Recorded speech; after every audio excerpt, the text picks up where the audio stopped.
ኢየሱስ እናወራለን፣ ኢየሱስን እንሰብከዋለን። ኢየሱስ እንደተሰቀለ፣ እንደሞተ፣ እንደተቀበረ በሶስተኛውም ቀን ከሞት እንደተነሳ በክብር ወደ አብ እንዳረገ ዳግመኛ በክብር ተመልሶ እንደሚመጣ እንደሚወስደን ይህንን እንሰብካለን። እኛ ግን የተሰቀለውን ክርስቶስን እንሰብካለን። ክብር ለኢየሱስ ይሁን። ዘጸአት ምዕራፍ 9 ላይ እንሄድና ከቁጥር 13 ጀምሮ የጌታን ቃል እናነባለን። ከዚያም እግዚአብሔር ሙሴን እንዲህ አለው፣ ማልደ በጠዋት ተነሳ፣ ከፈርዖን ፊት ቀርበህ እንዲህ በለው፣ የዕብራውያን አምላክ እግዚአብሔር የሚለው ይህ ነው፣ ያመልኩኝ ዘንድ ሕዝቤን ልቀቅ፣ አለዚያ በአንተ በሹማምንቶችህና በሕዝብ ላይ የመቅሰፍቱን መዓት ሁሉ አሁን አወርድብሃለሁ። ይኸውም በምድር ሁሉ እንደኔ ያለ ማንም እንደሌለ ታውቅ ዘንድ ነው። ጌታ የተመሰገነ ይሁን። በጣም ምናልባት ደጋግመን ከምናነሳቸው የመጽሐፍ ቅዱስ ክፍሎች መካከል አንዱ ይሄ የዘጸአት መጽሐፍ ነው። መጽሐፉ ራሱ የዘጸአት መጽሐፍ በጣም በተደጋጋሚ በእኛ መካከል ከሚነሱ መጽሐፎች መካከል አንዱ ነው። የዘጸአት መጽሐፍ በጣም ብዙዎቻችሁ እንግዳ አይደላችሁም። እግዚአብሔር እስራኤልን ከግብፅ ምድር ያወጣበት መጽሐፍ ነው። ዘጸአት የመሻገራቸው መጽሐፍ ነው። የማለፋቸው መጽሐፍ ነው። እስራኤል ከ430 ዓመት ባርነት እግዚአብሔር ባሪያውን ሙሴን ተጠቅሞ እጁን ዘርግቶ ክንዱን ልኮ እንዴት አድርጎ ነፃ እንዳወጣቸው የሚተርክ መጽሐፍ ነው። የእስራኤል ነፃነቷ አርነቷ የታወጀበት መጽሐፍ ነው። በጣም የእስራኤል ወርቃማ ታሪክ የተሰራበት መጽሐፍ ነው። እስራኤል እንደዚህ አይነት ታሪክ የላትም። በጣም ወርቃማ ታሪኳን እግዚአብሔር የሰራው በዚህ መጽሐፍ ውስጥ ነው። ተተርኳል። በጣም አስደናቂ በሆነ መንገድ ተተርኳል። ምናልባት ደግሞ የቀይ ባህር መከፈልና የሕዝብ እስራኤል ነፃ መውጣትም ይመስለኛል እኛ ሀገር ላይ ከየትኞቹም ስብከቶች በላይ በጣም ተደጋግሞ የተሰበከ ስብከት ይመስለኛል። እኔም እግዚአብሔር የሰራው ነገር ስለሆነ ደግሜ እዛው ክፍል ላይ ዛሬ አንብበነዋል። ክብር ለእግዚአብሔር ለአምላካችን ይሁን። እና በዮሴፍ አማካኝነት ነው ቤዚካሊ መጀመሪያ ዮሴፍ ነው የገባው። ከዛ በኋላ ደግሞ 70 ያክል ህዝብ ማለት ነው ያዕቆብን ጨምሮ ቤተሰቦች በሙሉ ወደ ግብፅ ምድር ገብተው ከከረሙ በኋላ ለዘመናት እንግዲህ ለ4 ትውልድ ያክል ከቆዩ በኋላ እግዚአብሔር በቃ ጊዜው አልቋል አለ። ዘፍጥረት ምዕራፍ 15 ላይ ይመስለኛል ስፔሲፊክ ክፍሉን በእርግጥ አሁን በውል ባላስታውሰውም ዘፍጥረት ምዕራፍ 15 ላይ ይመስለኛል እግዚአብሔር ለአብርሃም ተናገረው አይደል? ህዝብ በባዕድ ሀገር ለ4 ትውልድ ያክል ወይንም ለ400 ዓመታት ያክል ባሪያ ሆኖ ይኖራል። ጽዋው በሞላ ጊዜ ህዝብን እስራኤልን ደግሞ ላድን እመጣለሁ ብሎ እግዚአብሔር ተናግሮ የተናገረውን ቃል ዘፍጥረት ምዕራፍ 15 ላይ የተነገረ ቃል እየተፈጸመ ነው ማለት ነው። እዚህ ጋር እግዚአብሔር አስቀድሞ የተናገረውን ፉልፊል እያደረገ ነው እና ባሪያውን ሙሴን እግዚአብሔር አስነስቶታል።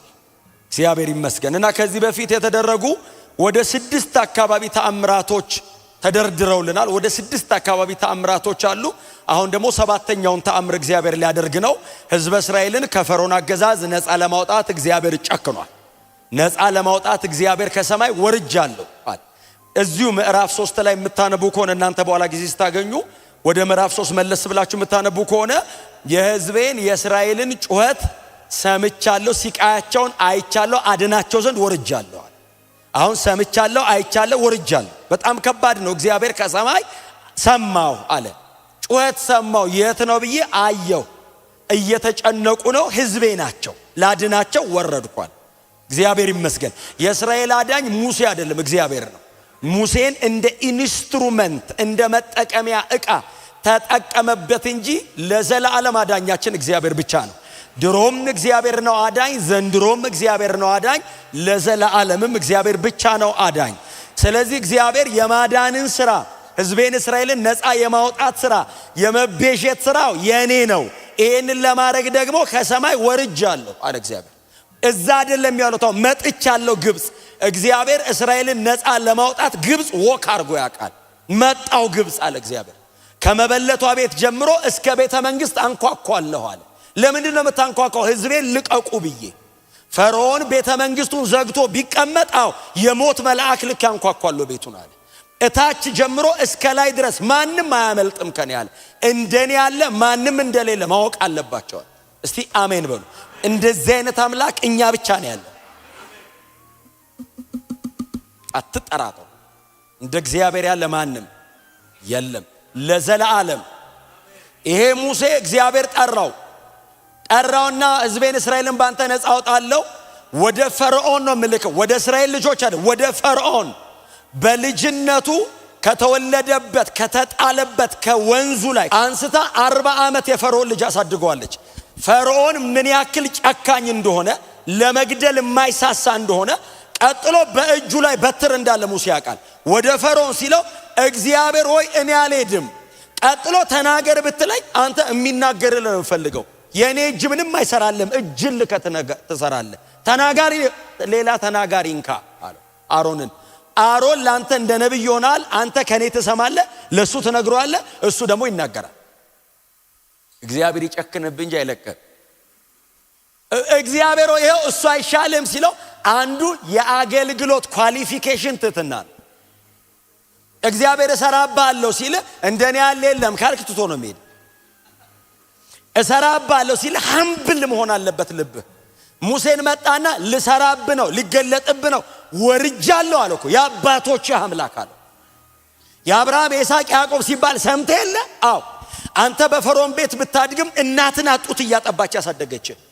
ፈርዖን ቤት በገዛ እናቱ እጅ ነው ያደገው እና እናቱ ነግራን ያሳደገችው። ባይዘው ካደገ በኋላ ግብፃዊ እንዳልሆነ የገባው እናቱ ነግራው ነው። ቆዳው ተቀይሮ እንዳይመስልህ፣ እሱም ነጭ ነው ግብፃዊም ነጭ ነው። ሁለቱም ተመሳሳይ ናቸው። የሚያወራው የግብፅ ቋንቋ ነው። የሚያውቀው የግብፅ ካልቸር ነው።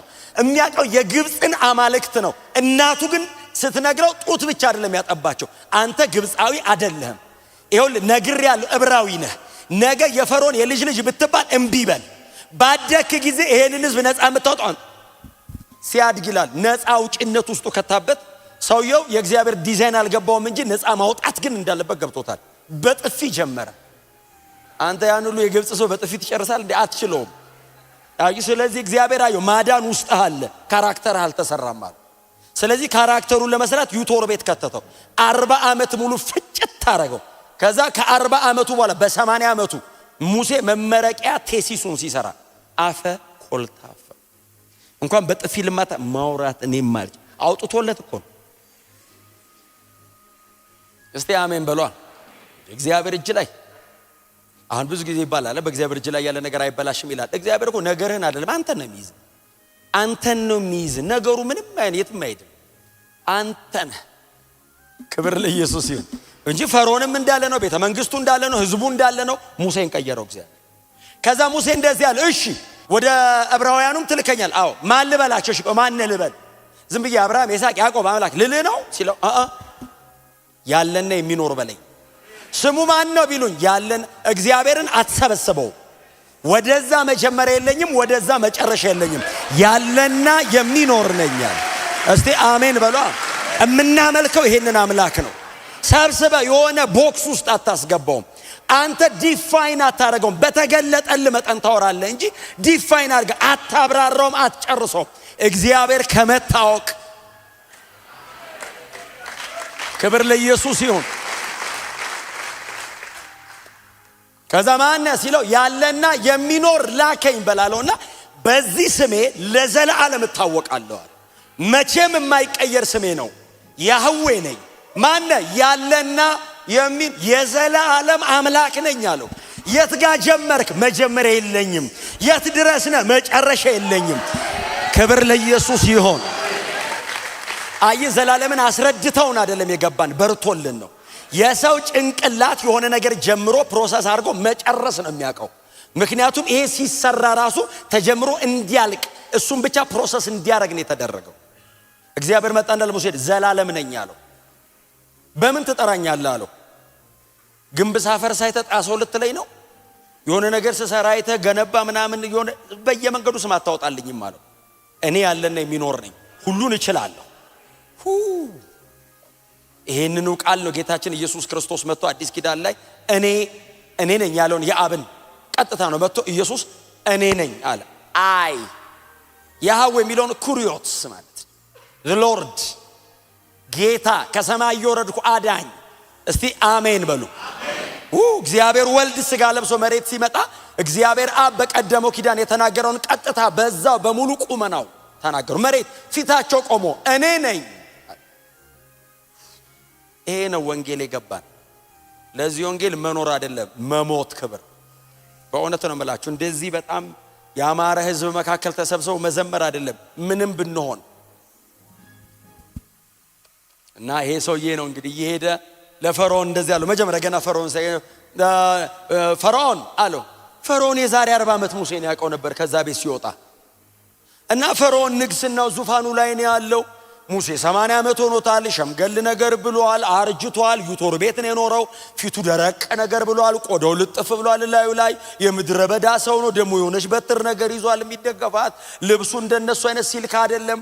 እና ፊቱ ቆመና ፈርዖን አለው። አቤት አለው። የዕብራውያን አምላክ እግዚአብሔር እንዲህ ይልሃል አለው፣ ያመልከኝና ያገለግለኝ ዘንድ ሕዝቤን ልቀቅ። ፈርዖን ሕዝቡን ለቅለት ዘንድ እሱ እግዚአብሔር ማን ምን ማለት እንደሆነ ታውቃለህ? ያንተ እግዚአብሔር ማን ነው አይደለም እያለው ያለው አይ አም ጋድ እያለው ነው። እኔ ነኝ አምላክ አለው።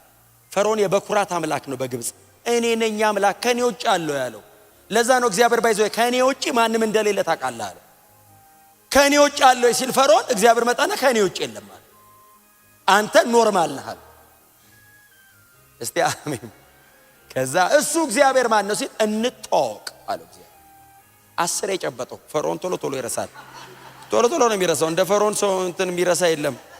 ንጉስ ስለሆነ ስራ ስለሚበዛበት ቶሎ ይረሳል። እሱ እግዚአብሔር ማን ነው ሲል በእባጭ እኔ ነኝ፣ በጨለማ እኔ ነኝ፣ በበረዶ እኔ ነኝ፣ ውሃ ደም እያረገ እኔ ነኝ። እግዚአብሔር እንደዚህ ያለ በግብጽ አማልክት ላይ እፈርድባቸዋለሁ። እስቲ አሜን በሏ። ውሃ ደም ያረጋሉ አረጋ እፈርድባቸዋለሁ። ፈርዖን ላይ ህዝቡ ላይ ብቻ አማልክቶቻቸው ላይ እግዚአብሔር የሚታየው ማቴሪያል ሪል ሙሉ አይደለም፣ መንፈሳዊ ዓለም ላይ እፈርዳለሁ። ከኔ ውጭ አለ ማንም የለም። እንደዚህ አይነት አምላክ የማምለክ እድል ማግኘት ስሙ ለዘላለም የተመሰገነ ይሁን። እና መታት ግብጽን ድቅቅ አረገው።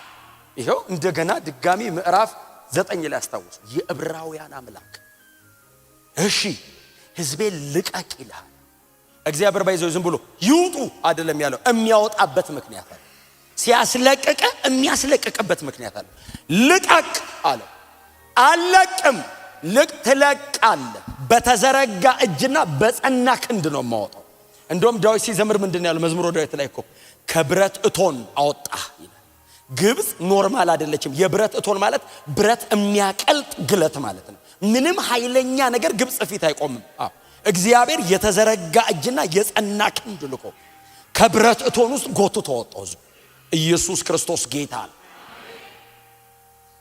ለምንድን ነው የምለቀው ሲል ያመልከኝና ያገለግለኝ ዘንድ እኔ አምላክ ነኝ፣ ልመለክ ይገባኛል። የሚያመልከኝ ደግሞ ህዝቤ ነው። ልመለክ ይገባኛል። እኔ አምላክ ነኝ፣ እኔ ያህዌ ነኝ። ከኔ ውጪ አምልኮ የሚገባው የለም። የአሕዛብ አማልክት አጋንንቶች ናቸው።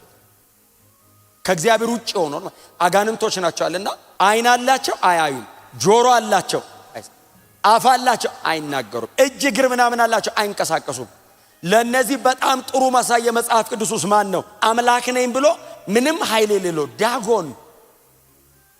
ዳጎን የእግዚአብሔርን የቃል ኪዳን ታቦት ይዞ ሄዶ ዳጎን ቤተ ጣዖት ውስጥ አስቀምጡት ይላል። ሰው ሀገር ምድር ሁሉ እግዚአብሔር ናት ባይዘው ሰው ሀገር ይዘውት ሄደው ዳጎን ቤተ ጣዖት ያው እሱም አምላክ ነው አንተም አምላክ ነህ፣ ሰው ቤት ከሚያድር አንተ ጋር ይደር ብለው ወስደው ቁጭ አረጉት። ቆልፈውበት ኖርማል መስሏቸው ሄዱ። እግዚአብሔር ለመስራት ካህን አያስፈልገውም፣ ብቻውን ይሰራል። ሌዊ ኖረ አልኖረ አንተና ኖረ አልኖረ ብቻውን ይሰራል። እሱ እግዚአብሔር ነው። አይ ሲወድና ሲፈልግ ይጠቀማል እንጂ ያለ እኔ አይሰራም አይባልም። አንተ ማን አፍተሮል ከምድር አፈር ቦካ አርጎ ሰርቶ ለትላንትና የዛሬ 30 እና 40 ዓመት የጀመረ ሰውዬ እግዚአብሔር ያለ እኔ አይሰራም ሲል የዘላለም አምላክን እንደው አዲስ ኪዳን ስለሆነ ነው እንደው በእውነት ነው መላችሁ ዝም የሚለን አንዳንዴ በጣም አንዳንድ ነገር ስናልፍ እንጂ ብሉይ ኪዳን ቢሆን ሲያስብ ነበር የሚሞተው ሰውዬው። አዲስ ኪዳን ደግሞ በጣም ከባድ መሆኑ ምንድነው? ሰብስበው መጨረሻ ነው የሚከፍል እና ምንም ካህን የለ፣ ቤተ መቅደስ የለ፣ ምንም የለም፣ እግዚአብሔር ብቻውን እና ብቻዬን አሳያለሁ አለና ዳጎን ቤተ ጣዖት አስገብተውት ሄዱ። ጧት መጡ። ሲመጡ ጣዖት ዳጎን ይላል ወድቆ እጅና እግሩ ተሰብሯል ይላል። ከዛ አምላካቸውን ጠጋግነው ቁጭ አደረጉት። እግዚአብሔር ከቦታው አይነቃነቅም። ብትነቅ ተሞታለህ ብትነካው። ጠጋግነው አስቀመጡት። ክብር ለኢየሱስ ይሁን። ከዛ በኋላ ዘግተውበት ሄዱ። ቀን በሰላም ነው የሚውለው። እግዚአብሔር ክብሩን የሚገልጠው በህዝቡ መሃል። እዛ ሰው ሀገር ሲሄድ ማታ ከዛ ቆልፎበት ሄዱ። በማግስቱ ሲመጡ ወድቆ ጭንቅላቱ ተሰብሮ እንደማይጠገን አረገው። ከዛ አምላካቸው ላይ አይደለም የፈረደው። ከዛ ቀጥሎ ወደ ከተማ ወጣ። እባጭ በእባጭ አረገው አገሩን። ከዛ ሄደው ሲጠይቁ ጠንቋዮቻቸውን ሲጠይቁ የዕብራውያን አምላክ ነው እንዲያረጋ ያለው እና ምን እንደሚፈልግ ሂዱና ከዛው ከአገር እዛው አገር ሄዳችሁ ህጉን የሚያጠኑ ካህናት አለው ለምናችሁ ምንድነው የሚፈልገው ብላችሁ አለበለዚያ ታልቃላችሁ አሉ። እርሱ እግዚአብሔር አምላክ ነው። ሊመለክ የሚገባው እግዚአብሔር ነው። በእውነት ልጅነታችን የሚቀድም ባሪያዎቹ ነን። አምላካችን ነው። አምላኪዎቹ ነን። ህዝቡ ነን እኛ። በእውነት ነው የምላችሁ። መስገድ ካለባችሁ ለሰው እንዳሰግዱ። መስገድ ካለባችሁ ለገንዘብ አይደለም። መስገድ ካለብን ለስልጣን አይደለም። ስግደት የሚገባው አምላክ በሰማይ አለ። ስሙ ለዘላለም የተባረከ ይሁን። በፍጹም ወደ ጎን ስግደት የለም፣ ወደ ላይ ነው ስግደት። በክርስቶስ ደም የገባን ሰዎች ነው። ስሙ ለዘላለም የተባረከ። ወደ ጎን እንዳትተያዩ ስታመልኩ። አንተም የራስን ነው ማቅረብ ያለብን። ከአምልኮአችን አንዱ ዝማሬ አይደል? ዋናው አምልኮ ኑሮአችን አይደል? ህይወት ነው አምልኮ። እግዚአብሔር እንዲያመልከኝ ህዝቤን ልቀቅ ሲል በየመንገዱ ይዘምሩ አይደለም እኮ ትርጉሙ። ይኑሩልኝ ነው፣ የኔ ብቻ ይሁኑ። አንተ ብቻ ነህ አምላካችን ይበሉኝ። ክብር ከነሱ ፈልጋለሁ። በምን? በህይወታቸው ክብር ልቀበል፣ በአንደበታቸው ክብር ልቀበል፣ በዜማቃቸው ክብር ልቀበል፣ በአምልኮ ስርዓታቸው ክብር ልቀበል። ኑሯቸው ያምልከኝ፣ መዓዛ ሆኖ ወደኔ ይቅረብልኝ ፈልጊያቸዋል። እግዚአብሔር አምልኮ አጥሮት አይደለም ህዝቡን ያምልከኛለው። የማይቆጠሩ መላእክት ለዘላለም ቀንና ሌሊት ሳያቋርጡ ቅዱስ ቅዱስ ቅዱስ ሃሌሉያ። አምልኮ ተቋርጦ አያውቅም። ሰማይ አንሶበት አይደለም። እኔ ባላመልከውም ቀድሞም ክብር የበቃው ነው። እኔ አልጨምርለትም፣ እኔ ከፍ አላረገውም። ከፍ ብሎ ለዘላለም የኖረ ነው። በፍጹም እማመልከው ለማን ነው? ለራሴ ጥቅም፣ ለራሴ ጥቅም። እግዚአብሔርን የማምለክ ፕሪቪሌጅ በፍጹም ተመስገን ተመስገን ተመስገን ተመስገን ብዬ ምስጋና የተለየ ነገር ሰማይ እንደዚህ ከፍ አይልም። እግዚአብሔር ካለበት ወዴትም አይደም። የመጨረሻው ክብር እሱ። ስሙ ለዘላለም የተመሰገነ ይሁን። እና መላእክት ሳያቋርጡ አይደል? አንዱ ለአንዱ እኮ ነው የሚለው ባይዘው ቅዱስ ቅዱስ ጎኑ ላለው ቅዱስ የሰራዊት ጌታ እግዚአብሔር ቅዱስ ሳያቋርጡ ራዕይ ምዕራፍ 5 ላይ ነው ሌላ መዝሙር የተዘመረው። አዲስ ዝማሬ ዘመሩ የሚለው እኮ ራዕይ ምዕራፍ 5 ነው። በጉ ሲገባ እስከዛ ድረስ ቅዱስ ቅዱስ ቅዱስ ቅዱስ በጉ ታርዶ ደሙን ይዞ ሳክሪፊሻል ላቭ ነው አይደል? አሁን መስዋዕትነት የታጀበበት ፍቅር ነው። ደሙን ይዞ ወደ አባቱ ፊት ሲቀርብ 24ቱ ሽማግሌዎች፣ 4ቱ እንስሳት፣ የማይቆጠሩ መላእክት ቅዱስ ቅዱስ ሲሉ የነበሩት ሁሉ እንደዚህ አሉ። ለታረደው በግ ክብር፣ ምስጋና፣ ባለጠግነት ይቀበል ዘንድ ይገባዋል። ሃሌሉያ።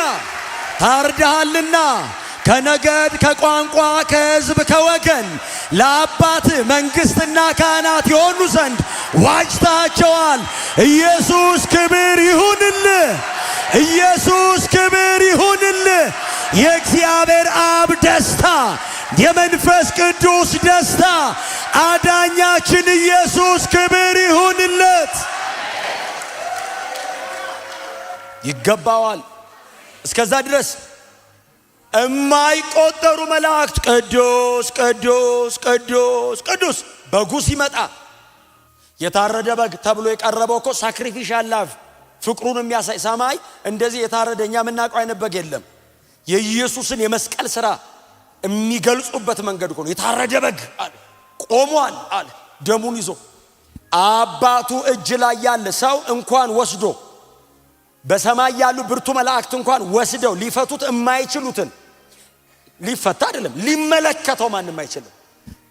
አብ በዙፋኑ ላይ የተቀመጠው ማለት ነው። ዮሐንስ አብ አይለውም። በዙፋን ማብራራት አይቻልም። በዙፋኑ ላይ የተቀመጠው ማብራራት አይቻልም። እሱ ጳውሎስ እንደዚህ ያለ አንደኛ ጢሞቴዎስ ምዕራፍ 1 ላይ ማንም ሊቀርበው በማይችል ብርሃን ብቻውን ለዘላለም ለሚኖር አለና ለማይሞተው ይላል። ሃሌሉያ! ለማይሞተው አለ። እሱ ሞት አያውቅም። ቀጥሎስ ማንም ሊጠጋው በማይችል ብርሃን ብቻውን ለዘላለም ይኖራል። ያየው ማንም የለም፣ ማንም አያየውም። እምናየው በልጁ በክርስቶስ ኢየሱስ በኩል እየተገለጠ ነው። የታረደው በግ ሲገባ በቀኝ እጁ ላይ በሰባት ማህተም የተዘጋውን መጽሐፍ ሰጠው። የታረደው በግ ልክ ሲቀበል ችለሃል አሉት። ችለሃል። የሰውን ዘላለም ወደፊት ፊውቸር ኢተርኒቲውን መቀየር ችለሃል። ከዚህ በኋላ ያለው የሰው ዘላለማው ባንተ የመስቀል ሥራ ይፈታል። ነፃ አወጣን። እኛ ሁሉ ሰማይ እንገባለን። አምልኮ መሬት ጀምሮ ሰማይ የሚቀጥል ነው። እዚህ እንጀምረዋለን። ይሄው ጀምረነዋል። እየኖርንለት አብረን ወክ እያደረግን ደስ የሚያሰኘውን እያደረግን እናመልከዋለን። እየተሰበሰብን አንዱ አምልኳችን ዝማሬ ነው። ሌላውስ አምልኳችን ዋናው አምልኳችን ኑሮ ነው። ራሳችንን እግዚአብሔርን ደስ የሚያሰኝ ያው ቅዱስ መስዋዕት አድርጎ ማቅረብ ነው። ይሄ ለአእምሮ የሚመች አገልግሎታችን ነው። አምልኳችን ይሄ ነው። ወርሺፕ በህይወት ነው። ሳክሪፋይ ታደርጋለህ፣ ራስህን ታቀርባለህ። የህይወት መዓዛ ወደ እግዚአብሔር ይደርሳል። እዛ በህይወት የቀረበ መስዋዕት ላይ መዝሙር ሲፈስበት እንደ መጠጥ ቁርባን ነው የሚሆነው። በቃ ይሄዳል ወደ ላይ። እግዚአብሔር አብ ከሰማይ ይቀበለዋል። ዝማሪያችን፣ አገልግሎታችን፣ ኑሯችን በክርስቶስ ኢየሱስ በኩል ወደ እግዚአብሔር ይቀርባል። እግዚአብሔር አብ ከሰማይ ያሸተዋል። እግዚአብሔር የሚመልስልህ ምንድነው? መንፈሱን ሳይሰስት ያፈስልህ። የክብር መንፈስ ይከብሃል። ህልውናው ዙሪያን ያጥለቀልቀዋል። ይህንን አምልኮ ከዛኛ ሰማይ ሄደን እንቀላቀለዋለን። ይህንን አምልኮ ሩቅ አይደለም። እዚህ በድንግዝግዝ እንዳለ በመጋረጃ እንዳለ እያየነው እኮ ነው። እንደዚህ እኮ የምናመልከው በጣም ለምን መሰራችሁ? መንፈስ ቅዱስ እኮ ስላለ ነው። ይሄንን አሁን እንዴት አድርገህ ለባለ አእምሮ ልታስረዳው ትችላለህ? መነካት አለብህ። ይሄ እንዲገባ ሲሪየስ ኢንካውንተር ያስፈልጋል። የመንፈስ ነገር ለባለ አእምሮ ሰው ሞኝነት ነው። በቃ ይነካል። ሲነካ ክብርህን ጥለህ ዝርክርክ ብለህ ወድቀህ አይበቃም። የውስጥ መነካት እኮ ነው። ፊዚካሊ ሪያክሽን እኮ ካለ አሁን ንጉሥ ዳዊት አሁን ክብሩን ጥሎ ዘለለ ምናምን የሚለው አንድ ቦታ ነው የተጠቀሰው። ኦፍ ኮርስ ግን ምንድነው ዳዊትን እንደዛ ያስፈነደቀ ያዘለለው? የእስራኤል ቆነጃጅት እስኪንቁት ያደረገው ምንድነው? የቃል ኪዳኑ ታቦት መጣልኝ አለ። ዙፋን ላይ ሲቀመጥ ዳዊት እንደዛ ዘሏል? አልዘለለም። ጭንቅላቱ ላይ ሶስቴን የቀቡት ሶስተኛውን እስራኤል በሙሉ ተሰው ሲደፋበት ዘይት ዳዊት አልዘለለም። ዝም ብሎ ነው በሰላም ገብቶ ቤተ መንግስቱ ቁጭ ያለው ዙፋን ላይ። የእግዚአብሔር የቃል ኪዳን ታቦት ሲገባስ ነፍሱ ናት በሐሴት የተሰቃየችው። የነፍስ ሲቃይ ነው። ታውቃለህ? ምን ያርገው? ክብሩን ጥሎ ሲዘል የእስራኤል ቆነጃጅት የንጉስን እርቃን ሲያዩ አፈሩ። እንደዚህ ያሉ ሜልኮል የምትባለው ደግሞ የሳኦል ልጅ ጎልያድን ሲያሸንፍ ነው ይዳረለት። ከዛ ምንድነው የሚለው መጽሐፍ?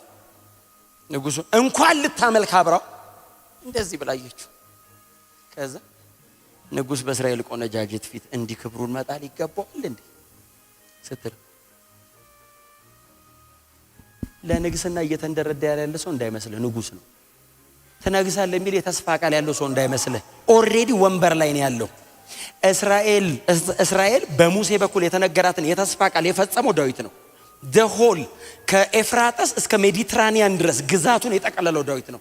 ለዛውም ኖርማል ንጉስ እንዳይመስልህ። መሲሁ በአባቱ በዳዊት ዙፋን ላይ ይቀመጣል የተባለው መሲሁ ራሱ የዳዊት መክፈቻ እጁ ላይ ምን ያክል ወሪየር እንደሆነ ይኸው ሰውየው። እንደዚህ አይነት በክብር እግዚአብሔር ያንቆጠቆጠው ሰውዬ ዙፋኑ እንዲህ ነው ልትለው አትችልም። ሰለሞን የሚሰራበትን የቤተ መቅደስ ዕቃ በሙሉ ወርቅ አልቀረ የሊባኖስ ዝግባ ሰብስቦ ከምሮ ያስቀመጠለት ይሄ ሰውዬ ነው። ሰዋው ከዳዊት ጋር መታረቅ ነው የሚፈልገው። ለምኖት ለምን ባትታረቅስ ምንም ልታመጣ አትችልም። ጠርጎ እዛው ቀይ ባህር ምናምን ይከታል። በጣም ጦረኛ ነው። እጁ ከሰይፉ ጋር እስኪጣበቅ ሆነ እኮ ይላል ሲዋጋ። ማንም አይችለውም። ይሄ ሰውዬ ነው ታውቃለህ፣ ክብርን የሚያቅ ሰው። ለሜልኮል ምንድነው ያላት? ይሄንን ንግስናና ዙፋን የሰጠኝ አባትሽ ሳኦል አይደለም ማለት። በምድረ በዳ የአባቴን በጎች ስጠብቅ ያገኘኝ እግዚአብሔር ነው አላትና ከሆንኩት ሁሉ በላይ ገና እሆንለታለሁ። ይሄ ያው መጀመሪያ ነው። የሚያሳብደው አለ። እንዴት ዝም ብለ ኢየሱስ ለምን ትላ? ምንም በል ቸርች አይደል እንዴ ያለሁት እኔ ፊዚክስ ላውራ፣ ኒውክሌር ሳይንስ ላውራ፣ ፊዚዮሎጂ ምን ላውራ? ተቀለለ ቸርች እኮ ነው። ኢየሱስ በደሙ ያስገባኝ ቤት እኮ ነው። እና እዚህ ሌላ ነገር የቤቱ ባለቤት አለ። ሌላ ነገር አናወራም። ስለ ኢየሱስ እናወራለን። ኢየሱስን እንሰብከዋለን። ኢየሱስ እንደተሰቀለ፣ እንደሞተ፣ እንደተቀበረ፣ በሶስተኛውም ቀን ከሞት እንደተነሳ፣ በክብር ወደ አብ እንዳረገ፣ ዳግመኛ በክብር ተመልሶ እንደሚመጣ፣ እንደሚወስደን ይህንን እንሰብካለን። እኛ ግን የተሰቀለውን ክርስቶስን እንሰብካለን። የለም ሌላ የለም። አንፈልግም። ርዕስ ከየሜዳው አንቃርምም፣ አግኝተናል። ለርዕስ አንጸልይም፣ ለጥልቀት ነው የምንጸልየው። ኦሬዲ ኢየሱስ ክርስቶስን አግኝተነዋል። የእግዚአብሔር አብ ደስታ ኢየሱስ ብቻ ነው። አንተ ልታስደስተው አትችልም። እግዚአብሔር የሚደሰተው አንተ ላይ ኢየሱስን ካየ ብቻ ነው። ከዛ ውጪ ምንም ጥረህ ምንም ግረህ ቧጠህ አምልኮ ጠብ አይልለትም። አየ እግዚአብሔር ደፋ ቀና የሚል አይደለም የፈለገው። በክርስቶስ ኢየሱስ ደም በኩል የታረቀውን ነው የፈለገው። አይቻልም። አምልኮ በጣም ቆንጆ አድርገን ድምጻችንን ስለቀለጽ ነው፣ በጣም ኢንስትሩመንት ምናምን ስላደረገን እንዳይመስል። ሰማይ ያለው ኦርኬስትራ ስተት አያውቅም። ሰማይ ያለው ኦርኬስትራ የመላእክቱ የሃርመኒው ስተት የለውም። ስተት የለውም እንዳይመስል። ስተት ክሮስ አያረገውም። መሳሳት የማያውቀው አምልኮ ሰማይ ያለው። እዚህ ድብልቅልቅ ዝብርቅርቅ እያረክ የሚቀበልህ በደሙ በልጁ ደም በኢየሱስ በኩል መታበት ነው። አይ ፐርፌክት ሆነህ አይደለም፣ ድካም አለብህ። በኢየሱስ ደም በኩል እግዚአብሔር ይቀበልሃል። አንድም ጻድቅ የለም፣ ውሸት ነው። በክርስቶስ ደም ነው ሰው የሚጸድቅ። በክርስቶስ ደም ኢየሱስ ነው ብቃታችን። እኔ ይሄ ጳውሎስ የሚሉ ሰውዬ እኮ ምን አይነት ሰው ነው? ሰማይ እናገኘዋለን፣ በእውነት እንሄዳለን፣ እናገኘዋለን። ጳውሎስ እንደዚህ ያለ በእግዚአብሔር ፊት የተሰቀለው ክርስቶስ ጥበባችን ነው ይላሉ ቆሮንቶሶች። እኛ ጠቢባን ሲሉ የሰውን ጥበብ እግዚአብሔር ሞኝነት፣ ጠቢብ ሰብስበው ሞኙላ አለ። የጥበብ ቃል የሚናገሩ በጣም ስታንዳርድ ያላቸው ሞኝ። የእግዚአብሔር ስታንዳርድ ይኸውልህ ክሮስ። የእግዚአብሔር ሞኝነት ከሰው ጥበብ ይበልጣል። በእግዚአብሔር ፊት ክርስቶስ ስለኛው ጥበባችን ነው፣ ጽድቃችን ነው፣ ቅድስናችን ነው፣ ቤዛችንም ሆኖ አለና። አሁን አንዳንድ ሰው እንደዚህ ይላል፣ ምንድነው እኛ ግን የተሰቀለውን ክርስቶስን እንሰብካለን ብቻ የምትሉት? እኔ ነኝ እንዴ ያልኩት? አንደኛ ቆሮንቶስ 1:23 ገባና አንብብ። ጳውሎስ ነው ያለው። እንዴ የተነሳውን አሰብኩ? እንዴት ነው ማንሰብከው? ስለመምጣቱም እንሰብካለን እንጂ በተሰቀለው በኩል ነው የከበረውን የምታገኘው። በመስቀል አቋርጠ ነው፣ በክሩሲፊክሽን ነው ግሎሪፊኬሽን ያለው። ዝም ብለህ ዘለ ወይ ነው መገባገባም። የተሰቀለው ክርስቶስ መስቀል ላይ ነው ሁሉ ነገር ያለቀው። እንሰብካለን። ጮክ ብሉና እኛ ግን በሉ እስቲ የተሰቀለውን ክርስቶስን እንሰብካለን። እጨርስላችሁ። ጳውሎስ እንደዚህ አለ፣ ይህ ለአይሁድ መሰናክል ለግሪኮችም ሞኝነት ነው። አይሁዳዊ ቢሆን የግሪክ ሰው ክርስቶስ ከተገለጠለት ይሄ የተሰቀለ ክርስቶስ የእግዚአብሔር ክብር ነው፣ የእግዚአብሔር ጥበብ ነው። የትኛው ክርስቶስ? የተሰቀለው። የእግዚአብሔር የመጨረሻ ኃይል የታየው የት ጋር ነው? ኦፍ ኮርስ ሪዘሬክሽን ላይ ታይቷል። ክሮስ ላይስ ኢሳይያስ 53:1 ሂድና አንብብ። የእግዚአብሔር ኃይል ለማን ምንድነው? የሰማነው ነገር ማን አምራሉ? የእግዚአብሔር ክንድ ለማን ተገልጧል? የእግዚአብሔር ክንድ የተባለው የቱ ነው? የተሰቃየውና የሞተው ነው የእግዚአብሔር ክንድ። ሙሴ ቀይ ባህርን ከፍሎ ሰው አልዳነም። ከግብጽ ወደ ከነዓን ሄዱት። ኤልያስ ሰማይ ዘግቶ ከፍቶ ሰው ሳልቬሽን አላገኘም። ዴሊቨር ነው የሆኑት ከሆነ ነገር። አባቶቻን ሁሉ ተአምር አድርገው ሰው የዘላለም ሕይወት አላገኘም። ኢየሱስ መስቀል ላይ እርቃኑ ሲሞት የዘላለም ሕይወት በር ተከፈተ፣ ቀደደው ሰማይ። አው 1 2 3 4 አይደለም ያለው እግዚአብሔር። ግር ብለን ገባን።